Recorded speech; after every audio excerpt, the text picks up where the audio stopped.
Hello, friends, and welcome to your new station. At this station today, we are going to be looking at and annotating two example body paragraphs, and there are a couple things that you're going to need to do before you can get started. First of all, the paper that you see here on the screen, you should have gotten a copy of this out of the folder at your station, and you should have folded it and glued it in half already in your notebook. I know that there are some of you guys who actually prefer to wait on gluing it in until after you annotate it. And if that's you, that's totally fine. Just make sure before you rotate to the next station that it does get glued in. Also, you are going to need some very specific colors of coloring supply for today. The colors you are going to need are red, you are going to need blue, you are going to need yellow, you are going to need green, orange, and pink. And you should be able to find coloring supplies with those specific colors already at your station. But if you haven't already gone ahead and gotten together the coloring supplies that you need, please pause the video and then go ahead and take care of that. All right, we're going to jump in here and get started. And like I said, we're going to go through and we're going to look at a couple of body paragraphs since that's what we're focusing on this week. And this is going to be really similar to one of the stations that we did last week when we were talking about introduction paragraphs, except at this station, obviously, again, we're going to be looking at body paragraphs. We're going to be reviewing everything that I'm going to be expecting to see in your body paragraphs, and then we're going to go through and we're going to color code those things as we talk about it. Before we look at our first paragraph, I did want to give you a quick reminder of what I am expecting to see in a body paragraph. So hopefully what you see now looks familiar to you. It was something that you guys took notes over earlier this week, and that is the structure of a body paragraph. Remember, if our body paragraph were a shape, the shape that it would be is what we see here on the screen. It's a rectangle.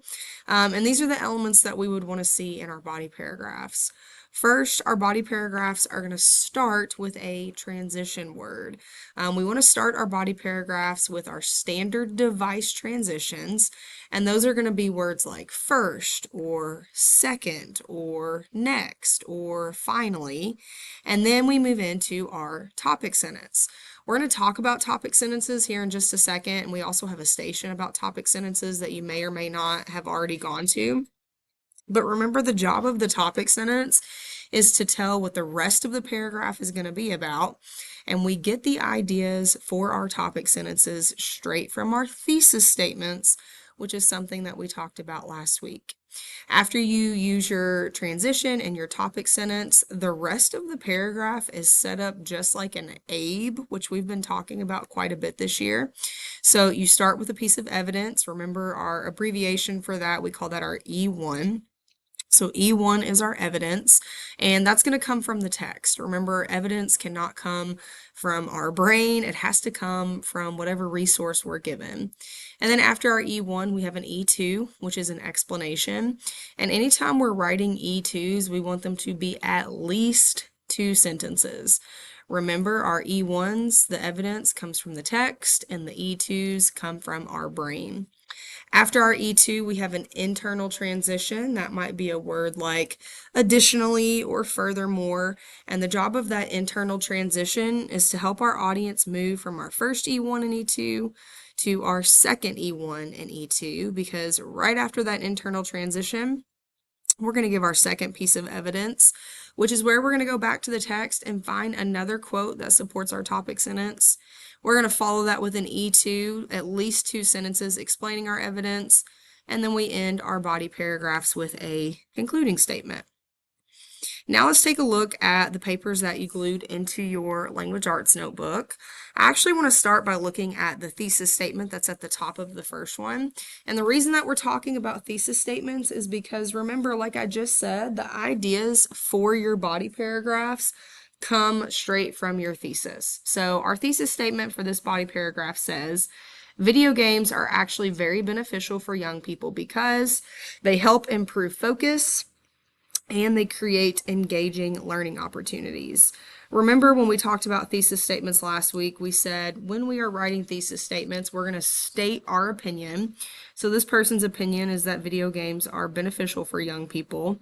And then the key number to remember with thesis statements is 2. We always give 2 reasons for why we feel the way that we do. So in this particular thesis statement, their first reason that they said that video games are good for young people is because they improve focus. So that was number 1. And then their second reason was they create engaging learning opportunities. And that's going to be important when we move down here to our body paragraph. So go ahead and grab your red coloring supply because we're going to underline the very first word of the text in red. And that is because the word first is an example of a standard device transition. Remember, we always want to start our body paragraphs with a transition.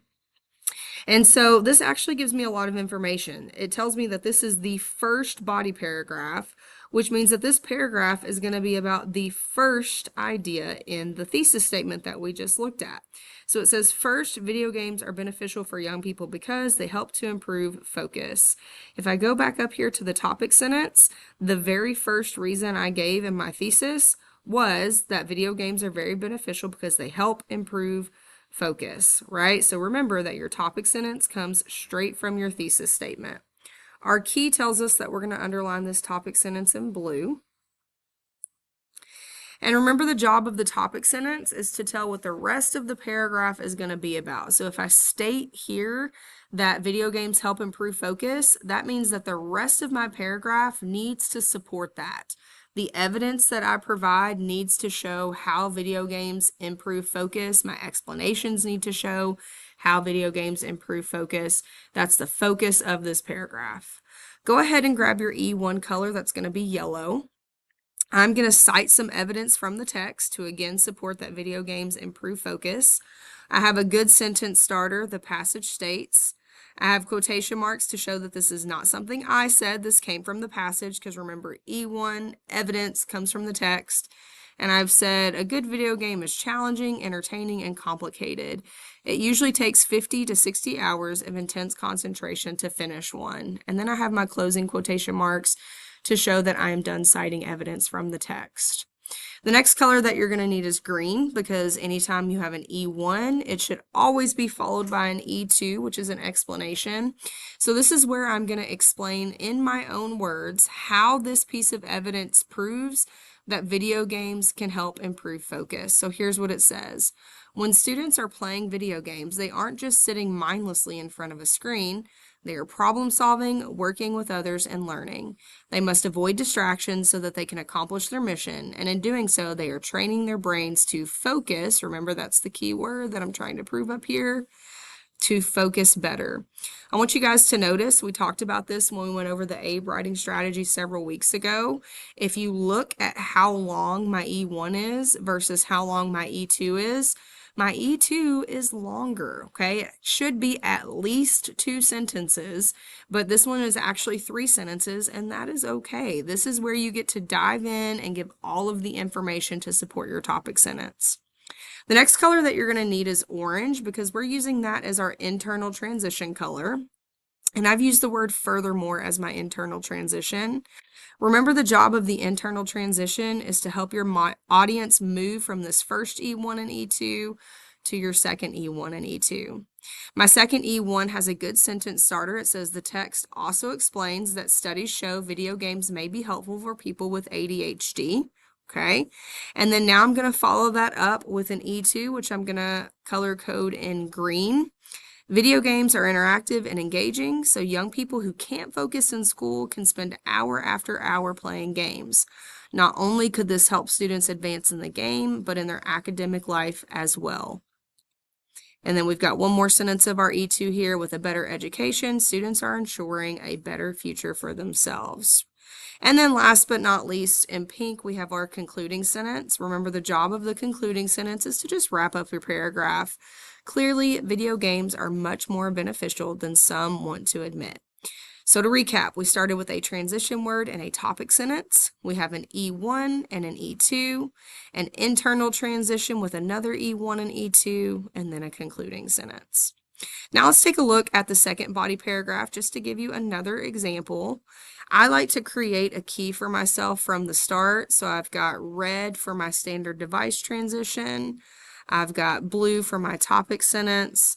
I'm going to use yellow for my E1s. I'm going to use green for my E2s, orange for my internal transition, and then pink again for my concluding sentence. And this is the exact same thing that we did with that previous paragraph. Let's take a look at our thesis. It's up at the top of the page. It says that scientists should not bring back extinct animals because, here's my first reason, it would be dangerous to society. And my second reason is it could cause the animals to have a low quality of life. If I look down here at my paragraph, we do start with a standard device transition. And in this one, I use the word next, which tells me that this is probably not my first body paragraph. It's probably my second body paragraph, which means my topic sentence is going to be based on the second idea in my thesis, which is that we should not bring back extinct animals because it would cause the animals to have a low quality of life. Remember, guys and girls, that your ideas for your topic sentence come straight from your thesis statement. After your topic sentence, you're going to jump into your E1. Remember, everything in this paragraph is going to be about how if we brought back extinct animals, their lives would not be very good. So that's what my E1s, my evidence, need to say. The text says, then there are concerns about the quality of life that these creatures would have. They would likely live in captivity. That came from the text, and we know that because of the quotation marks. And we're going to follow that up with an E2, which is our explanation. This evidence proves. If you are ever stuck on your E2, start with that. This evidence proves the de-extinction of mammoths is harmful because the animals born would spend their entire lives in a cage. In prehistoric times, these animals traveled hundreds of miles a year, but if recreated, they would be confined to zoos and labs, which would be harmful to them. So I've explained in my own words why this evidence or how this evidence shows that if we brought back extinct animals, it would not be good for them. Now I have an internal transition I used additionally this time, and we're using the color orange to identify our internal transition. And then we jump right back into another piece of evidence. Remember, we want to have a good sentence starter, the text says. We have our quotation marks. And what about elephant mothers? They would endure the stress of frequent testing during pregnancy. Have my closing quotation marks there. Now, in my own words, I'm going to explain how this shows that these animals would have a low quality of life. This evidence demonstrates that not only would the mammoths created have a low quality of life, but the elephants that birth them as well. The elephant mothers would be subjected to testing and to stress daily, which would be very difficult for them. And then last but not least, the concluding sentence is putting innocent animals in harm's way the best choice to make. Remember, with your body paragraphs, you start with a standard device transition with your topic sentence, E1, which comes from the text, E2, which comes from your brain, internal transition, another E1, another E2, and then a concluding sentence. Once you have color-coded your two paragraphs the same way that I have, you can go ahead and make sure it's glued into your notebook and clean up your supplies so that you're ready to move to the next station.